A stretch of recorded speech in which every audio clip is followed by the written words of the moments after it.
আপনি কুফা নগরীতে আসেন, আমরাও ইয়াজিদের হাতে বয়াত গ্রহণ করতে চাই না। আমরা আপনি হুসাইন রাদিয়াল্লাহু তাআলা আনহু যিনি শান্তির বার্তা দিলেন তার হাতে বায়াত গ্রহণ করতে চাই। কিতাবের ভিতরে আসি, এক নয়, দুই নয়, এক নয়, 1200 চিঠি হুসাইনের কাছে পাঠাইছি পর্যায়ক্রমে। কত শত?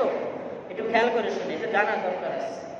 1200 চিঠি হুসাইন রাদিয়াল্লাহু তাআলা আনহুর কাছে পর্যায়ক্রমে পাঠাইছে, কিন্তু হুসাইন রাদিয়াল্লাহু তাআলা আনহু কখনো কোনো চিঠি অ্যাকসেপ্ট করেন নাই। সে প্রত্যেকটা চিঠি পেয়েছেন, পড়েছেন, কিন্তু তিনি জানতেন যে ইয়াজিদ যেই জায়গায় ক্ষমতা গ্রহণ করেছে এই জায়গায় আমাকে আমার নিরাপত্তার ব্যবস্থা নেই। এখানে গেলে আমার জীবনের নিরাপত্তা নেই, আমার সাথীর নিরাপত্তা নেই, আমার সঙ্গীর নিরাপত্তা নেই। এক কথায় আমার সাথে যত বাহিনী যাবে কারোই নিরাপত্তা ওখানে থাকবে না।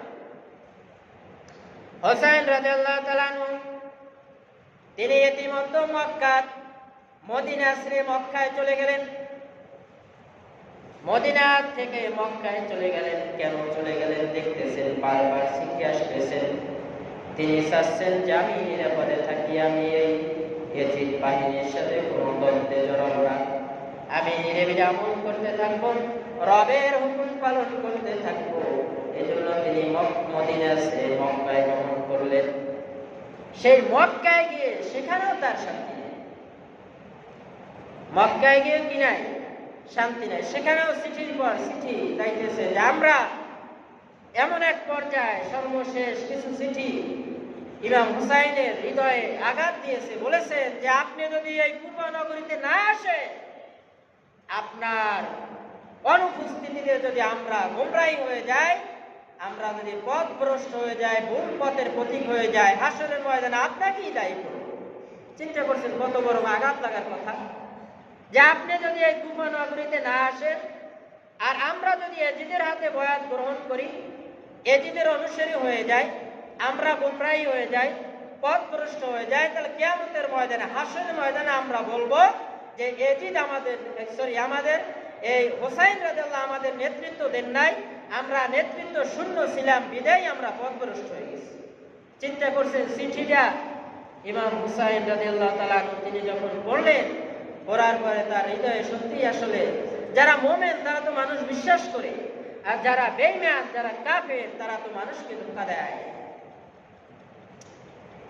তিনি কি করলেন? তার সাথীদের সাথে, সকলের সাথে পরামর্শ করলেন যে দেখো, এভাবে তো কুফা নগরী থেকে বারবার চিঠি আসছে, তোমরা সাক্ষী, এক নয়, দুই নয়, 1200 পর্যন্ত চিঠি আমার কাছে এসেছে, কিন্তু আমি কোনো চিঠি গ্রহণ করি নাই। এবার এই চিঠি আসলো, তাহলে আমি কি সত্যি যদি কুফা নগরীতে না যাই, মানুষগুলো কি পথভ্রষ্ট হয়ে যাবে? আর আমি কি সেই কিয়ামতের ময়দানে, হাসরের ময়দানে কি আল্লাহর কাছে আমাকে জবাবদাহি করতে হবে? বিশাল ব্যাপার স্যাপার। ইমাম হুসাইন তিনি পরামর্শ করলেন যে তাহলে কি করা যায়। আল্লাহু আকবার।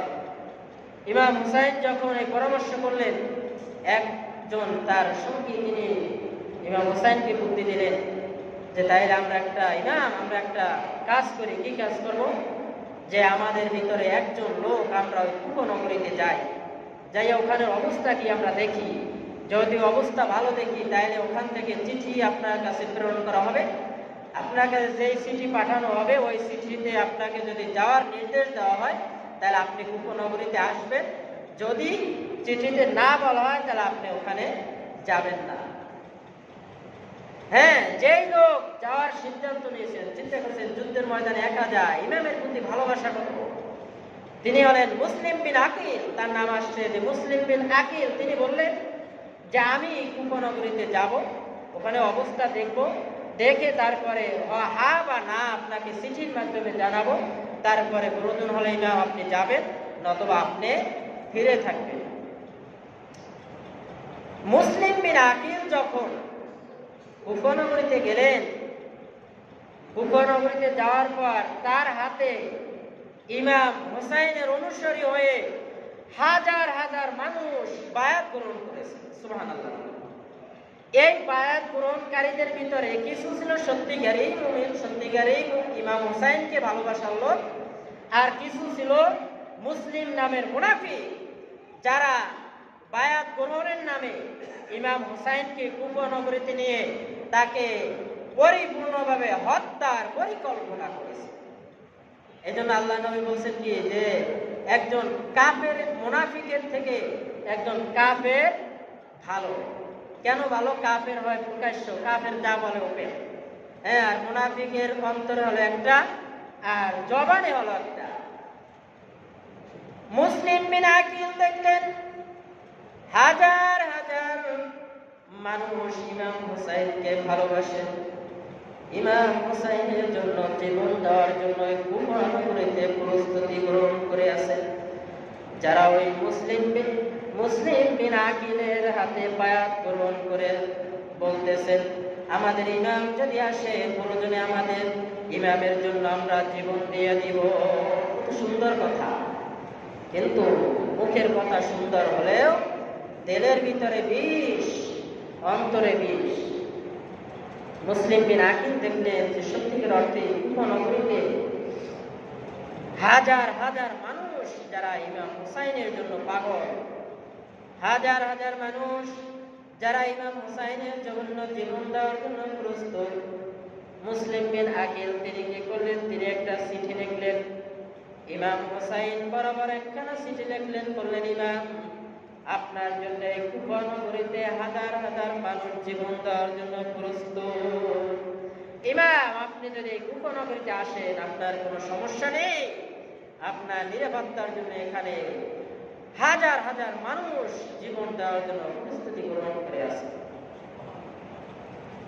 ইমাম হুসাইন যখন এই চিঠি পেলেন, চিঠি পেয়ে তিনি আবার তার সঙ্গী সাথীদেরকে নিয়ে পরামর্শ করলেন যে মুসলিম বিন আকিল তিনি তো আমারই মানুষ, আর সে ওখানে যখন গেছেন সে ওখানে অবস্থা বুঝতে পারেন নাই যে মসজিদে নামাজে ইমাম মুসলিম বিন আকিলের ইমামতিতে হাজার হাজার মানুষ দাঁড়িয়েছে, তার ভিতরে ম্যাক্সিমাম ছিল কাফের, কিছু সংখ্যক ছিল তারা সত্যিকারই ইমামকে ভালোবাসে।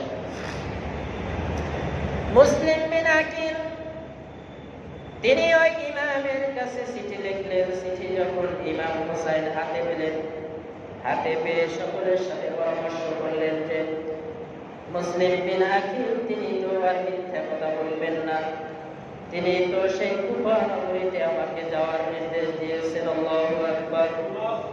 মুসলিম বিন আকিল চিঠি লেখার এই যে ইমাম হুসাইনের কাছে মুসলিম বিন আকিল চিঠিটা লিখেছেন, এই কথাটা ওই যে তার হাতে যারা বয়াত হয়েছেন এর ভিতরে কেউ একজনে এজিদের কানে পৌঁছে দিয়েছেন, একজনে এজিদের কানে খবর পৌঁছে দিয়েছেন। অথচ দেখেন যে মুসলিম বিন আকিলের পিছনে আবার নামা দেখতে দাও